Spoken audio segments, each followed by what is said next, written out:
Two games, home and away domestically. Liverpool have beaten Manchester United by 9 goals to 0. For Liverpool, it's all about the title race, and those 3 points then puts them 2 points clear of Manchester City, who are in action tomorrow as they take on Brighton. For United, they could still, amazingly, qualify for the Champions League. Somewhat of an indictment, maybe, of the teams around them. Let's welcome to the show Stuart Robson to reflect on this game. Robbo, before we come to you, Craig, it's no surprise. How many times we sat here this season? It wasn't a hurdle for them. No. Really and truly. I mean, everybody can talk... I mean, Stevie knows more about the rivalry. But this is a team that was almost through the lead away against Norwich. This is a team that... hapless Everton, who couldn't win a game. United rolled up and Everton got themselves 3 points. I mean, we were on the NBC telecast, they were saying it was Harlem Globetrotters, it was embarrassing, and I have to echo all those words. It was horrendously bad. And not just that, from a player's perspective, I think you've got to look at Ranić as well and his coaches. They don't come out unscathed out of all this period, because what the hell have they done? Have we seen anything different from this Man United? Anything? Have we seen in 3 or 4 months high energy pressing? Have we seen a passing game? Have we seen a stronger defensive unit? No, the only thing we've seen is a brilliant goalkeeper performing and bailing him out at times. He's the only one. When Ten Hag comes in, he puts De Gea's name on the board and 10 other question marks. Yeah. That's how bad it is. Now, you're not going to change everybody in a transfer window, but by golly, if he had the choice, he probably would. And that's inclusive of the little Portuguese Fernandes, who they've just given a new contract to. This club has an amazing penchant for shooting itself in the foot with new contracts. They gave Solskjaer one just before they sacked him. They've given Fernandes one when there was no rush to give him one. I mean, the decision-making was just... it's just been horrendous. How does this compare to Liverpool United? In the, 40 years you've been seeing this fixture, Steve? Yeah, I was telling you earlier, 40 years I've been involved in the Liverpool Man United fixture. And in 40 years, I never felt the way I did once before I did this game. When I saw the team sheet and I saw Phil Jones at the back and I saw Matic in the middle, I'm like, there's no way this side's getting anything from this. Because Matic can't run and Phil Jones shouldn't be playing for Manchester United. And I never once had any thoughts other than this game's done before the ball was kicked. I've never done that before. Even the 5-0 game at Old Trafford before the game, I've still got that rivalry in me where I know things can go wrong because of the intense rivalry. Well, there was no intense anything about this game. This was Liverpool against well, they looked like they were relegation struggle. Thiago must have been in the dressing room and said, "Well, they keep telling me about this rivalry." Well, I've got to tell you this. It was 2-0. It was just before half-time. Yep. And I was actually shouting at Rashford because he never kicked Thiago. Yep. That's how bad that Manchester United were. That I was actually shouting at their players to kick Thiago because nobody was going anywhere close to him. They were all standing off him. And I'll tell you what, if you stand off this guy, he can see any pass that's on, anywhere on the field, and he pretty much did that in the first half. I think Robbo's been very generous. Well, that's what I was about to say as we welcome Robbo into the conversation. It's quite generous, isn't it? Most getting 5s. Well, 5 means very poor. So I've said So most what's of the a 4? players. What's a 3? What's a 2? Oh, we don't go that low in England. Oh my goodness gracious me! The lowest you can get is a 4, and I would give most of those Manchester United players a 5 for a little bit of effort they showed in the second half. But overall, they were shocking. And Craig is absolutely right. The manager has to take some criticism, and his coaching staff.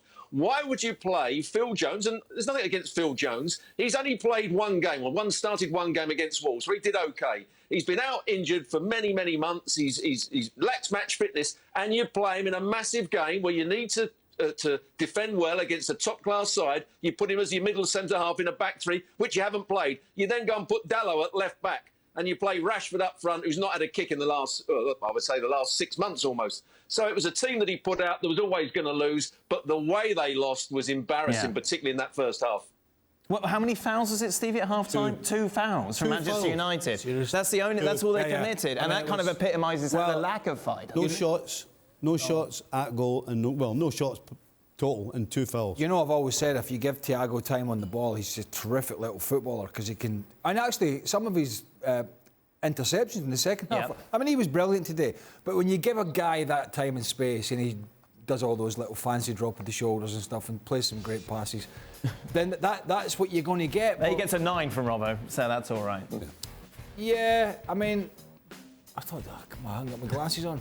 Oh, he's give Robertson an 8, that's all right, because he was up and down the wing. Yo-yo. But I tell you, go back to that point. Sadio Mane played through the middle, if memory serves me right, in the semi-final. Yep. Okay, so the chances are he was going to probably go the same way. You go with a back three against what we would call these days a false 9 and 2 wider players, you're going to end up with 3 centre-halves marking nobody. So you're getting overrun in the middle of the park, you're getting overrun in all the other areas. You had Mane dropping in to those little holes to put, you know, Maguire or whoever, Jones didn't know where to go with him or not. He got turned for the first goal. When he did push on, then Thiago got all this space. I mean, when Ralph Rangnick came in, I didn't expect him to be doing brilliant things. I didn't expect him to be City or Liverpool, but I expected a lot more. Now, yeah, there's a lot of wasters at Man United, but I thought he'd have gotten some sort of tune out of them. I thought we'd at least have seen what we saw when Klopp first took over at Liverpool, when they were way off the pace of winning the league, but we saw a high-intensity pressing game. And we went, oh, that's how it's going to be, right? And then they improve the quality. We've seen none of that. The one thing we've got that we didn't expect is that they're actually worse. We didn't see that. They are worse. Yeah. We didn't see that coming. We thought, because of the reputation this guy had for closing the ball, which means that you have to wind players up, you have to give, you know, they have to be full of energy, then you're thinking, well, at the very least, that's what we're going to get. Whether the football's good or not, we don't know, but at least we're going to get that energy. Well, I'll tell you what, somebody bust the balloon before the game kicked off because there wasn't any. It's actually quite difficult. When you sit and think about it, it's actually quite difficult to spend that amount of money and be that bad. I'm serious. It is quite difficult to do that. That tells you all you need to know about the decision-making. David De Gea apart, who has, in all fairness to him, and I've said this a couple of weeks ago, who has resurrected his career. He looked as if he was going back to Spain to pick his pension up and play a bit of La Liga because he looked as if he'd lost all his confidence. He's been brilliant, absolutely brilliant. The rest of them, I don't know. Ten Hag, if Ten Hag was watching that, I hope he's not. I wonder what he's thinking, because that was looking at what he has to aspire to and where they are is such a huge jump with the people that club that he's going to have to work with. That's going to be tough. Is it just a case, Robert, with this personnel, with these players, you take a look at obviously the aspirations to finish in the top 4. United are still in that race, but tactically, what could you have done, or what you should have done against this Liverpool side to try and shut it down? Well, what Rangnick should have been doing right from the start when he went in is to come up with a structure, a philosophy that the way he wanted to play, come up with a game plan so that over the coming weeks, over the weeks he's been in charge, they've got better and better at doing that. He went out and every time I watched Manchester United, I'm not quite sure what they're trying to do. It was the same in the Champions League. What was their game plan in that game against Atletico Madrid? And the game plan again changed today, and there was no, as the guy said, there was no pressing of the ball. They were too open, so they weren't even compact to try and then play on the counter-attack. They were too open. They didn't close the ball down, even when it came into good areas. They were hopeless. And I blame a lot of it onto Rangnick. Yes, the players have got to take a lot of blame as well, but Rangnick has come in and he hasn't done a good job. Whatever anybody says, he's done a poor job. I tell you what he should, I think, and listen, people probably don't think this is the right thing to do. Man United can financially suffer not being in the Champions League, or dare I say, Europa League, or dare I say even more, Europa Conference, that who really cares about, particularly not them. They can not be in that, and it doesn't really punch a big financial hole for them. For some other clubs, it does. I think he's withered to some of these players. He came in, he had a way he wanted to play, it wasn't quite working. Players started whinging to the press, but then he started changing it, and then all this stuff was coming out from the training grounds about the coaching and his decision-making, and nobody understands what he wants. He should have taken those big-time Charlies aside and dropped them. Dropped them out the way and went, you've got no future at this club. And OK, we're going to take... and he has to go to the board and say, look, we're going to take a hit. We might not get in the top 4 or top 6. We might have to take a hit on salary and some transfer fees, but we need to wean these wasters out. Yeah. But he hasn't. He's kind of withered to the whinging of some of the players and, dare I say, the media, and he's tried to find a way around about it by keep changing it, and it's just not worked. It's not worked at all. The performances, and particularly this one today, they have no respect for the guy. None. Because whether you're playing badly, whether you're injured, whether things are not going well for you, when you respect the guy who's in charge, you still give everything for them because you know he'll still be fighting, he'll still be giving you orders, he'll still be trying to get you going. I've got no respect for and I dare say it, not just the manager, but the coaching staff that you see sitting on the bench. I don't think this team respects them. And I think you see it on the field with the effort that's not there. I mean, he had a decent reputation as a coach. He's never really coached at the elite level in terms of big clubs. He's coached provincial clubs that he's built a platform. However, his reputation as a coach at the moment is getting smashed from pillar to post. But that is due to the fact that he's allowing these players who, as Stevie said, don't respect him and don't seem to have the bottle for playing for this club, but he's allowing them to drag by playing them. He might as well have 2 months ago just put 3 or 4 of them in the reserves and said, don't even want to see you. I'll play the kids. I might as well play the younger players. Which someone like Conte would have done if he came in.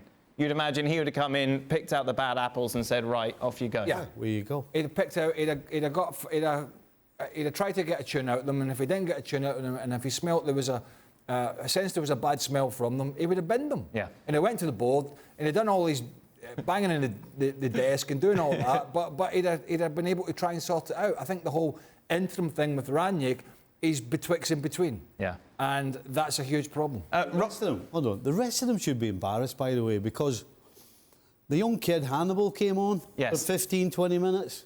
And he showed every single one of them that had been on there the whole game what it was all about. This is how you chase. This is how you look as though you're bothered. This has got desire on it. This is I want to play for Man United. But he almost got sent off, though, to be fair. But you know what? That's fantastic. Right. Because the kid's showing you what he's got. He's got some guts and he's got desire. And you've got 9 others, I'll keep the hair out, who are running around waiting on the final whistle. They need 11 of that guy. Not 10 of those others. We've mentioned Ten Hag, of course, big favourites to take over, Robbo. If you're him, what do you do? You take the job, obviously. It's a big profile job. You want to make that big impression in the Premier League. You believe in yourself. But what's your kind of first task to try and sort this out? Well, the first task is that you have a look at the players, because I think Ranić came in and thought, I'm going to play my system. And he then looked at the players and thought, they can't play my system because, as he's mentioned, they're not quite fit enough. So when he comes in, Ten Hag, he's got to come up with a game plan that suits the players and stick with it and make sure they get some results out of it. And then with every transfer window, he's got to get the style of player that he wants, and then he can change the game plan to what suits him rather than the other way around. But he's going to have to go in to start with, he's going to have to just get a structure that suits the players and gets them getting some sort of results at the start of next season. And then he can then develop it from there. It's hard to think that Solskjaer, who, I mean, as Stevie said, they've got worse.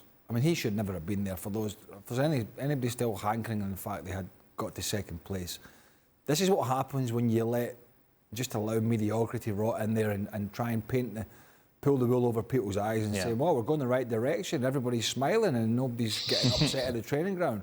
But it's hard to think. It was hard to think when they got beat at Watford and he would come in that they'll actually get worse. Bearing in mind what's around about them. The Premier League is not great. Yeah. City and Liverpool are terrific. Chelsea are decent. Pretty good. The rest, I mean, what United are fighting for fourth place with are not, they're average. Yeah. And then the others, my goodness, there's some right guff in this league for the money, millions that is spent, and yet this team continue to struggle. It's amazing. I mean, the other thing as well, they're going to probably give Paul Pogba his second free transfer. I mean, you look at some of the decisions, and deservedly so. I wouldn't keep him. I'm going a free. But why did you let it get to this? But who wants to pay Paul? I mean, just talking about Pogba had to go off today, but as a big star, 500 grand or whatever it is a week. Who the hell would pay that? Not Man United, but seriously, it's mind-boggling, some of this stuff. Thank you very much for watching ESPN FC on YouTube. For more highlights, analysis and exclusive content, be sure to subscribe.